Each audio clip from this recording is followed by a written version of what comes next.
Hey guys, it's Asher coming at you today. Raid Shadow Legends, welcome to the video. Sending some love, some positive vibes your way, especially if you need them out there today, guys. Welcome, welcome, welcome. Glad to have you here today. Today we want to talk about I always want to call it the freaking token trader, but no, alas, it's the fusion token system, right? Now, I'm not here to pontificate on my opinions on the system. You guys already know. Long story short, I say I'm not going to pontificate, and here I am pontificating, right? I wish they applied to fragment summons. I wish we got a point, right? Or a token, rather. And I wish there would be a mechanism to actually go for the fusion that we're giving up, right? Those are my personal opinions. Overall, though, I will say I'm excited they added something to the game because this is a big deal for players out there who are new to the game. They missed out on some of these previous powerhouses, or just players who just didn't get a fusion. Maybe they missed out on a fusion, yada, yada, yada. Now, of course, if you have a fusion, rather, you can't go for them again. However, I discovered a really crazy, maybe exception to that rule. More on that in a second. Also, they're tiered out, right? So they're going to cost you 3, 2, and 1. Today's video, I want to talk about the best value here. So pretending that you didn't have any of these champions, right? Or obviously we all have some, probably, right? Who I think is a value for their tier, just my preferences on each tier, okay? You can change out the fusion, right? You can change it and you use your tokens, but you get your tokens back if you don't complete the fusion. So it's not like you waste them, of course. And then when you change out the fusion, all the epics and all the rares of that fusion, they remain the same as well, okay? And of course, you don't get the fusion that's active, right? So you are, taking a little bit of a gamble, that you're not going to just pull the champion that you use all your valuable tokens for, but that could be the case even with the fusion itself. And also, you're taking a little bit of a gamble that the fusion that you're skipping on, the classic fusion, doesn't end up being a beast, as we have seen in the past. Just a side note here, I kind of think that there's a weird indictment on tier 3 champions, and that is, I really don't see Plarium buffing these champions anymore, right? I mean, now some of them have gotten recent buffs, but I can't see Plarium going in there and being like, all right, well, he already got a buff, so Iron Brago, big buff, because then they would be giving such big value there. That being said, they have buffed, like I said, a few of these champions recently, and that to me is where the value lies. So hey, hopefully I'm wrong. Hopefully they will continue to buff these champions, and it will give us even more value in the fusion tokens. Now, I know it's going to take a lot of time for us to get these fusion tokens, so this video probably, won't be super valuable to most players out there, but it's good to know, or until a few months at least. Maybe even, well, I guess you're going to get if you complete this fusion right now, you're going to have 1 token, so maybe a little bit sooner than that. Anyway, I digress. Let's talk about this, guys. First of all, I want to show you my findings. There's a little problem here. I fused Pythion. I love Pythion, but I did something crazy right before this video just to test it out. I had been flirting with the idea of feeding or empowering my Predator with my Pythion, and I did it just to see if all of a sudden he'd be available again. And voila, he is.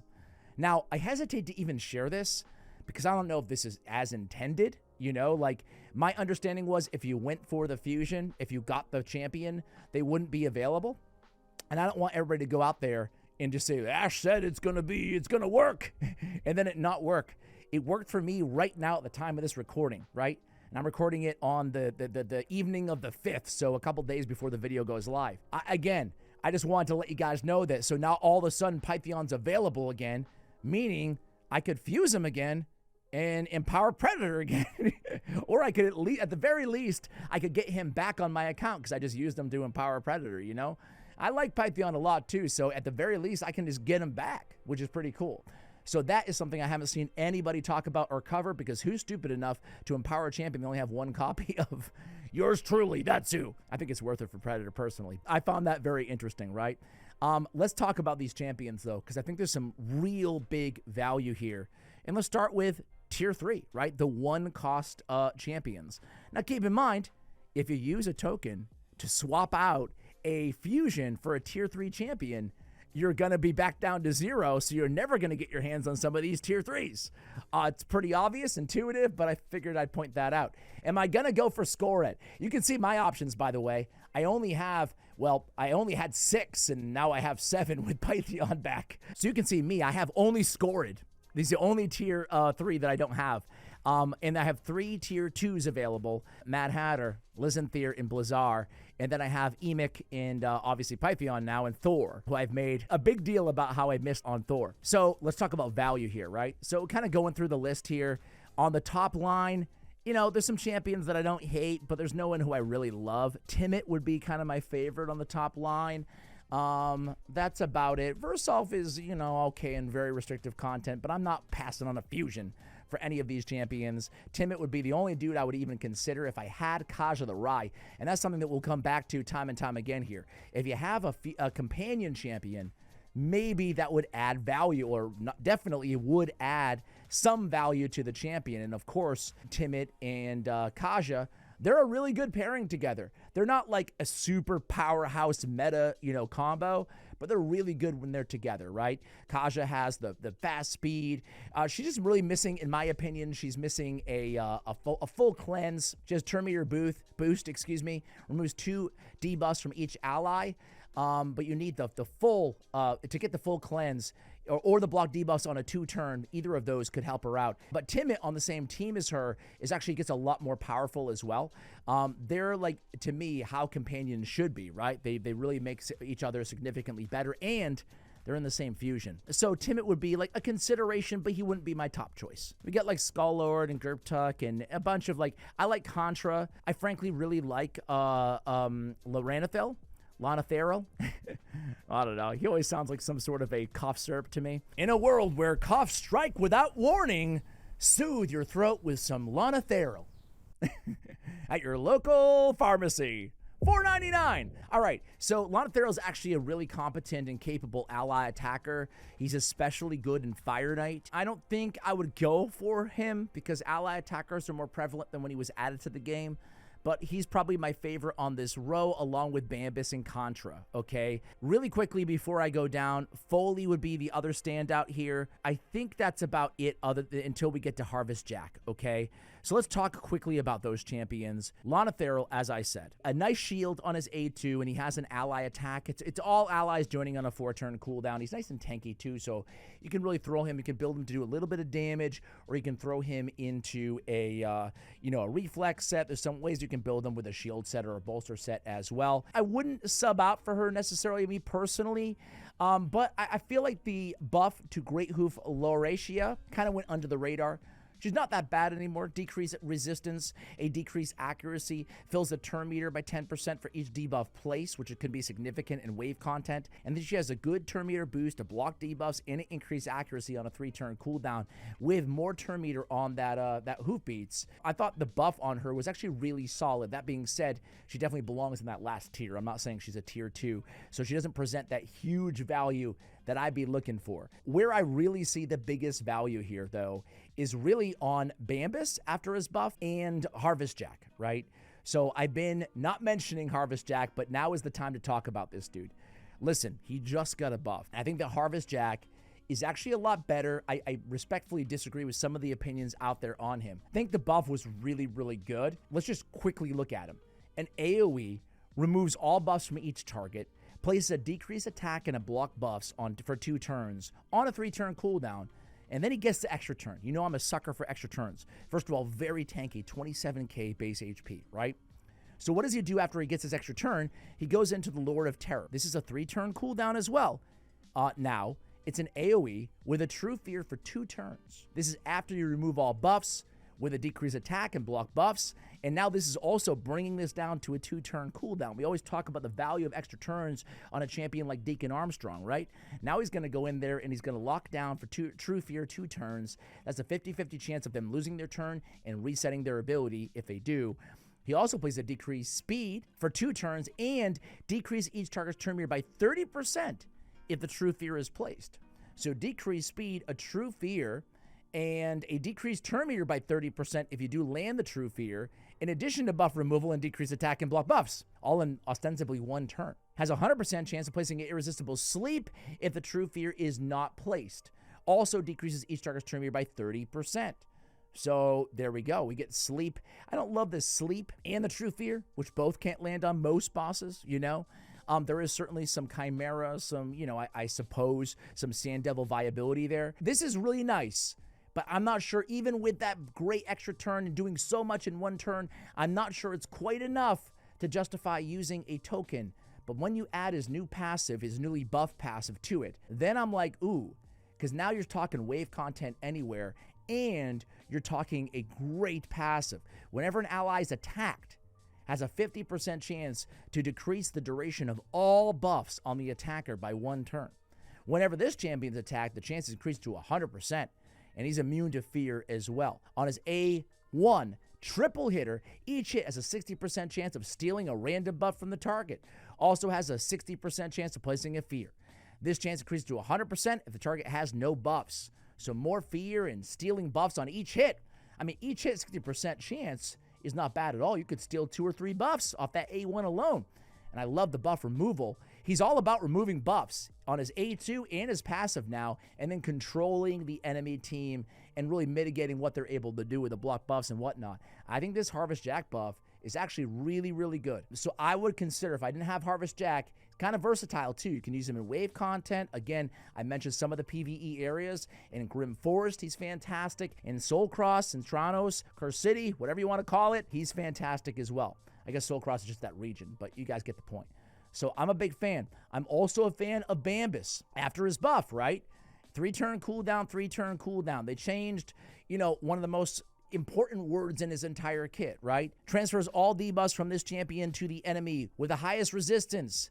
If a sleep debuff was removed from this champion by this champion's passive skill or by an enemy attack, they added enemy's attack. That actually makes him, work now. And this effect cannot be resisted or blocked. That's not all they changed, though. He can soak up all debuffs, really, really strong, except for CC debuffs, of course. But he also brings an increased accuracy and increased attack, right, on all allies on a 3-turn cooldown. He also brings an AoE Enfeeble at 100%. And a decreased accuracy on all enemies, a decreased attack on bosses because the Enfeeble won't work. I think they nailed it with Bambus buff as well. He's kind of still more of a niche type champion, but that being said, he's kind of versatile as well. You can kind of use him everywhere. He's not necessarily might not shine everywhere, but he's a type of champion that you put him over. Put him into teams that are already well balanced. You already have your damage dealer, your support, whatever, and he's a really good complement, right? So those are my 2 biggest values, the 2 most recent buffs there, I would say. I do like Foley a lot, but I'm not sure if I would change out for him. But Bambus and Harvest Jack especially. I think that Harvest Jack would be my guy. So if I had to pick my faves, Contra the Cyclone is sneaky effective. I don't want to call her a beast anymore, but she has a really nice passive. She can land her debuffs on weak hits. AoE with a bunch of debuffs on her A2, a Provoker. Some self-sustain is in there as well. So in no particular order, I guess, except for Harvest Jack is the number 1. I would go Harvest Jack. I would go Bambus. I would go Contra. I would go Foley. And I would go, I don't know. I guess Lana Farrell. Hopefully that throat's feeling better out there. All right. I will say, Vergum Carr, not that bad anymore. People still hate on Vergum Carr. He's actually, read his kit. He's not that bad. I guess one final little thing I will say. I wouldn't go for her, but again, like we talked about with Timid the Fool and Kaja the Rye, I will say that if you have Alsgore, he's companions with Jetney the Giant, and Alsgore is not too bad. And Jetney's not great, but she can hit hard. She's a damage dealer, right? So, she's worth at least considering if you have Alsgore. She has an extra turn mechanic if you do have him. But the fusion would have to be really crappy for me to consider, I would say, personally. Let's go to tier 2 value. Well, you already know who I'm eyeing, Mad Hatter. Here's the thing, though, and this is something for all endgame players to consider. Mad Hatter's amazing. I think he's an insanely good champion, right? I played him on the test server. Even though I don't have him, I'm very familiar with how good he is. That being said, it's just you do have to ask yourself, and this is the litmus test for myself as well, even for a champion as good as Mad Hatter, who I think is one of the best values here in Tier 2. How much am I really going to use this champion? Because you're not just giving up the champion that you're passing for, obviously, in the fusion tokens, that you're buying in the fusion tokens or whatever, but you're also giving up those tokens and giving up an opportunity later down the road to use them when it's more obvious on who you can use immediately on your account. Maybe after a champion buff, for example, right? What if I go for Mad Hatter? I don't end up using him a lot because I already have those teams where he shines covered on my account, and then they give a massive buff to the Incarnate and everybody wants her. you know? So just make sure you really, really want him and can use him right now on your account, no matter who you go for. All right, so the Mad Hatter, he's beast mode. He's beast mode, and I went for the fusion, and I missed out on him. I just didn't have enough, you know? I missed out on an epic or whatever it may be. I miscalculated. So I've always rued the day that I missed out on Mad Hatter. Kind of want my guy. I kind of want my guy. Jokes aside, though, Mad Hatter is definitely, I would say, one of the most, sought after champions here in Tier 2. Great champion. I honestly think he belongs in Tier 1. So he'd be one of my top choices, right? I'm just going to go out the gate and just say who strikes me as tremendous value. Sanguine Maria, man, I don't know what the deal is with these damn reviews, because Sanguine Maria is so good. Look at these. What the heck? She's a damage dealer, right? So even in PvE, I run her in my main faction war team. And I don't, before you say, oh yeah, you have God tier gear, it must be nice. I don't run her in God tier gear. I run her in hand-me-downs. If I have an awakening for her, I don't even have her fully awakened or anything like that, right? Don't have her empowered. But if I did, I'd be using her on my main drafts, in Live Arena. And I see people using her all over the place in Live Arena, like endgame top 100 players. She's smoked me in the arena many times, right? She can be a little bit annoying to play with, but you can use that annoyingness in your favor as well. You can use that annoyingness against your opponent, because as hard as she is to track with her turns and her buffs and divisible by 3 everywhere, she's even harder for your opponent in the arena to track, because they're going to concentrate on their team and they might not be as familiar with Sanguine Maria as you are. I actually think Sanguine Maria is also a value, and personally, I would put her in Tier 1. Tholen is amazing. My buddy at work just started, Dylan. I mentioned him in my shard opening video yesterday a lot. I won't say what I said after bro. I will. But it was all caps and it wasn't nice. It wasn't family friendly. The dude pulled Solinar on his first Void Shard. Are you kidding me, man? Are you kidding me? Insane. So yeah, I'm jealous. Sorry, I'm getting distracted. I'm raging inside. He is running Tholen. He was his starting champion on a new account or whatever, on his brand new account. And it's just like seeing how much damage Tholen is doing for him as a brand new player, and how much of content he's able to progress through that I struggled with 7 years ago in Raid, right? It's nuts. I think that Tholen is really incredible. He's a massive damage dealer, and he brings more than just that, right? You have extra hits, as well as the weaken on the AoE on his A1. So I think that Tholen's tremendous. I think that Tier 2 is probably where he belongs, I guess, because it does seem like a shame to give a champion they're just giving away for free to every new account in Tier 1, but maybe that's the psychological factor, right? Vlad's good. Even Supreme Elhain, I don't hate her as much as most people do. She deals nice damage, but she's just not to me, she's nothing. I would never sacrifice in 2 tokens for her personally. Packmaster. Packmaster, listen, it's really easy with him.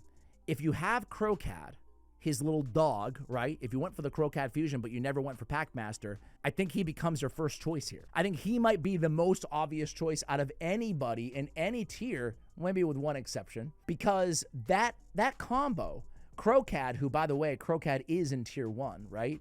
Crocad and Shayak together can outdamage some of almost every mythical in terms of Hydra Clan boss, and just raw damage together. They're not meta endgame, but you can use them in the arena. They're annoying. There's good anywhere together. So if you have one but not the other, and obviously Shayak was available way before Crocad, years, I think he'd be your top option here. I really do. If you don't have Crocad, I would not mortgage the 5 tokens to get both of them. That's just such a steep cost, right? To actually go for 5 fusions and then swap somebody out. If you have one or not the other, I would probably go for the other one. That's a really, really power combo there. I disagree with some of the ranking. I don't hate any of these champions here, these 3, but I wouldn't sacrifice personally for them. OL is seeing some action. She sees some action in Titus teams as a buff extender. She's good for Chimera, great for trials, but I personally wouldn't pay the cost on her. But I respect her. I kind of like Morrigan a lot, She's an unsung hero in Raid Shadow Legends, and I'll tell you what, whenever you need hero reduction, she's your best option in the game. That's what I'll say, right? And Amos as well, right? She's like my #1 draft pick. At the start of each turn, plays a hero reduction debuff for 2 turns on the enemy with the lowest HP. Boom. What is it called? The Mimic. There we go. Wasn't that hard, right? That is a busted passive against Amos, and against, of course, you can't use her in half the damn rotations, but she's tremendous. She has this Velocimancy. as well as a buff steal, which is pretty cool. Not an AoE, but pretty cool. And she looks so cool, man. Look at her just floating undead in the water, just chilling. I think she's a really cool champion. That being said, I don't know. I'd be borderline, you know. If you're really struggling with those heal reduction areas that I mentioned, she might be a consideration. But I don't think she'd be my top consideration. I'd still go Mad Hatter in a vacuum over her. I'd still, frankly, go Sanguine Maria over her, although they're so different. It's tough. Operating Clanfather, another good option there because of his turn meter boost after his buff, specifically for Chimera. If you don't have a Senna Amberheart or an Androck the Glorious with those passives and those great turn meter, I mean, Chimera is a battle in this game where no one's really hitting the turn meter limit. So unlike Hydra, you're not up against, it's not a matter of how much damage can I do in this amount of turns. It's like, I want to maximize my turns. Thus, I want as much turn meter fill as possible. So Operatin has that on his passive. He's not as good as Senna or Androck, but he's very good. He's not filling the turn meter of all allies, just the ally with the heal reduction. Or excuse me, the continuous heal rather. I'm still on Morrigan. So I think he's worth noting, but frankly, he's just not that good, or he's not good enough, rather, to put him over some of the other options in my top value plays, right? Herndig is very good. Nice damage, decreased defense, weaken, 2 different skills. He's okay for a bomber, but I wouldn't put him in top category, or the elite category, rather. 3 amazing Spirit Affinity champions back-to-back. Really quickly, though, Bible of the Thorn. I really like that champion. Can also land his debuffs on weak hits. He's a good versatile champion with debuffs, provoke, and support, right? That being said, I wouldn't pay 2 for him personally. Tatura, same deal as Bivold. I like him, but I wouldn't pay 2 for him. Molly Tankar, he used to be an elite support, and he still is a very good support. Block debuffs, as well as a little bit of damage there, as well as the perfect veil. So he's a good champion, but I feel like there's a lot of good supports that have been added after him too. So I wouldn't mortgage, or I wouldn't trade off. I would just save my tokens. Molly Tankard, I love Molly Tankard. I have a soft spot for her. She's a reviver with an AoE potential, 2-turn provoke with a really nice rowdy crowd passive that can fill turn meter whenever she's hit for the whole team. Big turn meter fills too. That being said, she's really phased out of the meta, so I wouldn't sacrifice 2 fusions. Well, you guys know what I'm saying. 2 tokens plus a fusion for her right now, as much as it pains me to say. But I do love her. But Walking Tombdrang has the best irresistible AoE burn in the game. It's a 3-turn cooldown, and they can activate it unresisted on his A1. And he has a good heal on his A3. He's a really nice champion. That being said, I probably wouldn't go for him, but he's really nice. If you're really lacking a burner, he might be that guy for you. But Stock and Granite are both absolutely insanely good. I do think I made a whole video recently on Granite Doorkeep. I would have put Granite on tier 3, or the top tier. That's how much I like this dude. Big, big, big hard nuke on A3. The single target, but man, ignores Stone Skin and everything else. Really good. A2 is an AoE increased accuracy, decreased defense, block buffs, which makes him instantaneously fantastic in areas like Hydra as well.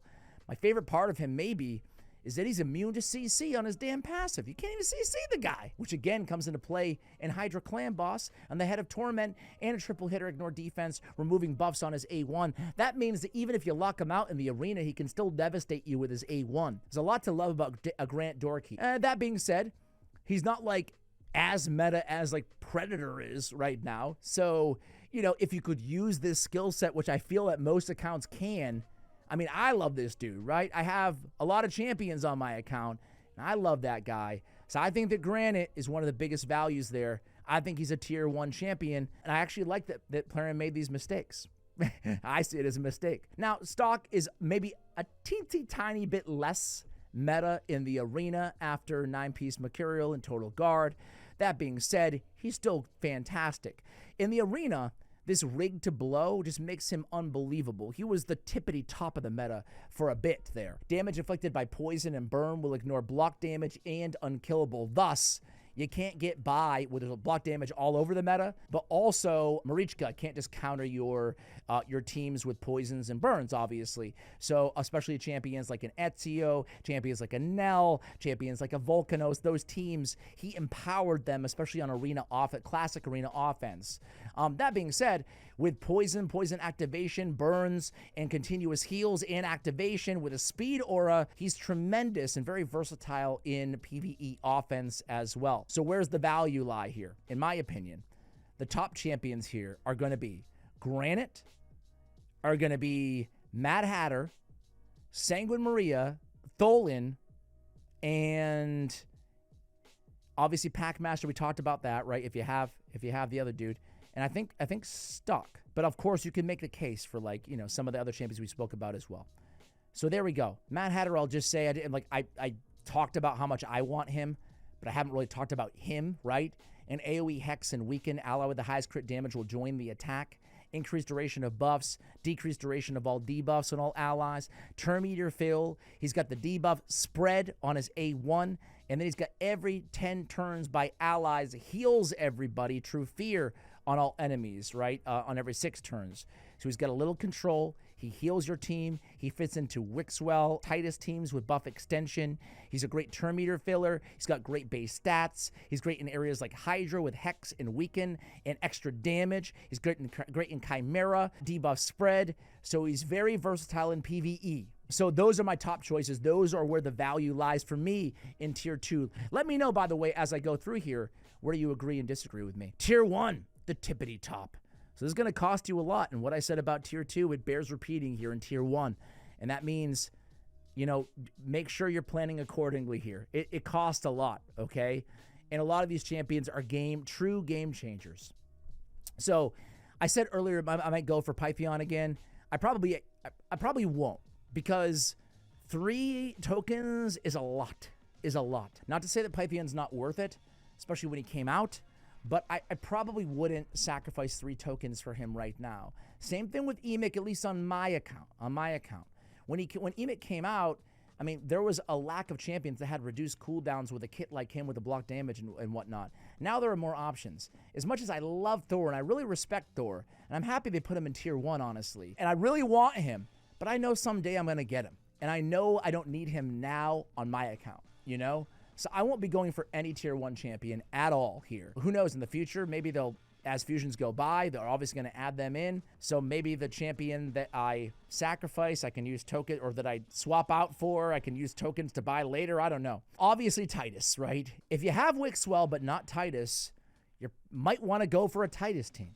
But something interesting has happened with Titus lately, and that is that they made the reward so crappy for winning in Chimera Clash that a lot of players are slowly but surely starting to, or some players faster than others, are starting to switch their orientation to just going for trials, where Titus isn't as good. Moreover, Titus is a very technical champion, right? So listen, Titus is one of the best champions available. He's one of the best PvE champions in the game. No knock on him.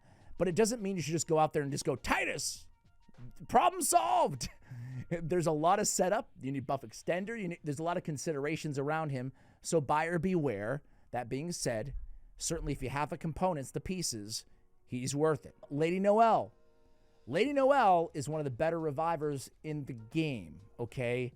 A AoE revive with freeze on a 3-turn cooldown. AoE freeze. Now, if Sir Nick's on the team, it will ignore block debuffs on that AoE freeze. It will also be irresistible. So very powerful. Tormund is obviously great. It kind of stinks to see him in Tier 1. I feel like he is Tier 1, but only because of Hilvi. Otherwise, I think he belongs in Tier 2. So if you have Hilvi, you might want to go Tormund. That being said, in Live Arena, you know, seldom, they're probably going to ban Hilvi. If you draft Hilvi and Tormund, you'll be with the old Tormund without Hilvi. So I wouldn't go for Tormund here compared to the other champions. No knock on Tormund, but, you know, trying to give you real advice, not just saying everybody's amazing. Sir Nick is actually available in the Token Trader. You can see that I've wailed out in my little Token Trader here. He costs a lot, though. If I remember, you need what? Is it 4,000? You have to sacrifice like 8 legendaries or 6 legendaries. I'm sorry, I forgot the exact amount, but he's available there too. If you have Lady Noelle and not Sir Nick, it's tempting, but even though they're an elite couple, there's still other options depending on your account that I would probably put even if you have Lady Noelle, before Sir Nick. Yukimasa, I think he should be Tier 2, not Tier 1. I would not go for him there. Wixwell, again, man, they're charging you an arm and a leg, 6 tokens to get both Titus and Wixwell. But if you do, then you really have the two most important components to some of the strongest or highest damage, I will say, PvE clan boss teams in the game, right? You can see that my highest damage here on Hydra and Chimera, they're both sky high because of Wixwell and Titus teams, right? Those are both scores from that. So it's tempting, especially if you're in a position where you're a veteran, right? You have all the other obvious choices here. Maybe you make it a long goal. Hey, in 2 years, by hook or by crook, I'm going to have Wixwell and Titus. But in 2 years' time, the meta will probably change. It also opens up the other end of the conversation that we mentioned a while ago, and that is, it would really suck if Plarium ever nerfed these champions, even a soft nerf.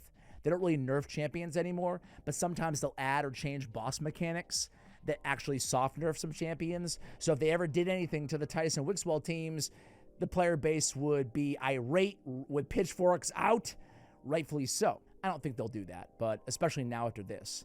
But it's something to be aware of, you know? Estrid, I think, absolutely belongs in Tier 1. She's one of the better fusions we've ever had. I'm not sure if I would use all 3 tokens on her unless I had some of the obvious choices we'll continue to talk about. Nishak is the best legendary bomber by a mile. Sorry, Cross fans out there. He's fantastic. If you don't have a Cometus, then Nishak is your second best choice. He's great because he's great in PvE. He's good damage, the extra turn mechanic, and then the bombs that turn into poisons. Very good champion. And again, if you have everybody else, if you have all the other obvious choices, you might consider him. That being said, he's a bit less viable as a Stone Skin popper in PvP as the meta shifts away from all Stone Skin to a lot more Total Guard, which does negate him. So he wouldn't be on my top choice right now. The last thing to account for is the meta shifts, right? If you're going for somebody just in PvP, you know, understand that the meta can and will eventually shift. Tormund used to be the king of the arena, right? And now he's definitely viable with Hilvi, but, you know, less so than he was back in the day. Mighty Ukko, kind of wish they had put him in Tier 2. Not because I don't think you can make the case at Tier 1, just because, you know, I feel like he's not fallen off. He's a great champion, but I don't know. I just wish he was Tier 2. I probably wouldn't go for him unless I was really lacking that Skinwalker Reviver, maybe to make headway and traction in Skinwalker's Faction Wars, especially hard mode, which I do think is one of the hardest crypts for me personally. So, you know, worth noting at least. Cool passive, cool champion, unique Reviver with a buff removal and stuff like that too.